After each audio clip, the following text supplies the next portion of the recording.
Have you ever looked back at your relationships and wondered why the same story keeps repeating? Different faces, different names, different promises. Yet somehow, the ending feels strangely familiar. Maybe you keep falling for emotionally unavailable people. Maybe you attract partners who need saving. Maybe every relationship starts like a dream and slowly turns into anxiety, confusion, or heartbreak. Most people believe they're choosing their partners consciously. Psychology suggests something much deeper. What if the person you fall in love with wasn't chosen by your heart, but by a wound you never knew you had? By the end of this video, you'll understand why your childhood may have been making your dating decisions for years end. More importantly, how to stop it. Imagine two children growing up in different homes. The first child cries, and a parent comforts him. They're scared, and someone listens. They make mistakes, but they're still loved. Without realizing it, this child learns one powerful belief: love is safe. Now imagine another child. Sometimes their parents are affectionate. Sometimes they're distant. Sometimes they're praised. Other times they're ignored. Love feels unpredictable. This child grows up learning something very different. To receive love, I have to earn it. Neither child remembers every moment, but their nervous system does. Because childhood isn't just where memories are formed, it's where expectations are formed. Psychologists call these invisible expectations attachment patterns. They're like emotional blueprints. They quietly shape who feels attractive, who feels boring, who feels exciting, and who feels like home. Here's the strange part. Home doesn't always mean healthy. For many people, home simply means familiar. If chaos was familiar, calm can feel uncomfortable. If emotional distance was familiar, warmth can feel suspicious. Your brain isn't always searching for happiness. It's searching for what's predictable, even if predictable hurts.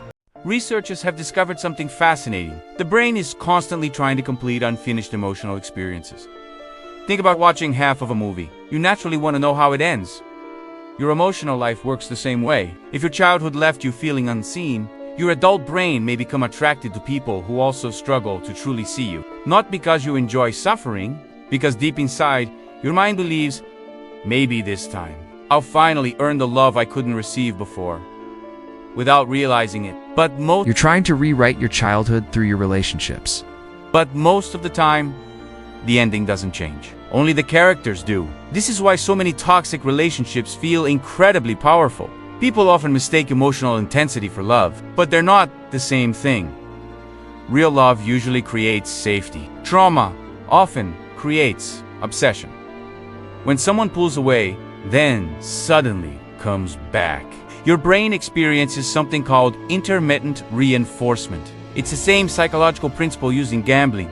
You never know when the reward is coming, so your brain keeps chasing it. Every text message, every apology, every tiny moment of affection releases dopamine, not because the relationship is healthy, but because uncertainty makes a reward feel bigger.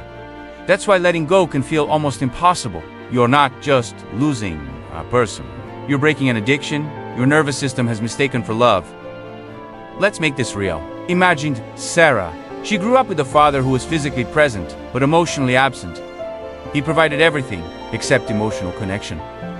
As an adult, she repeatedly falls for men who seem mysterious, independent, and difficult to read. Whenever they become distant, she tries even harder. She thinks she's fighting for love, but subconsciously, she's fighting for the attention she never received as a child. Perfect behavior.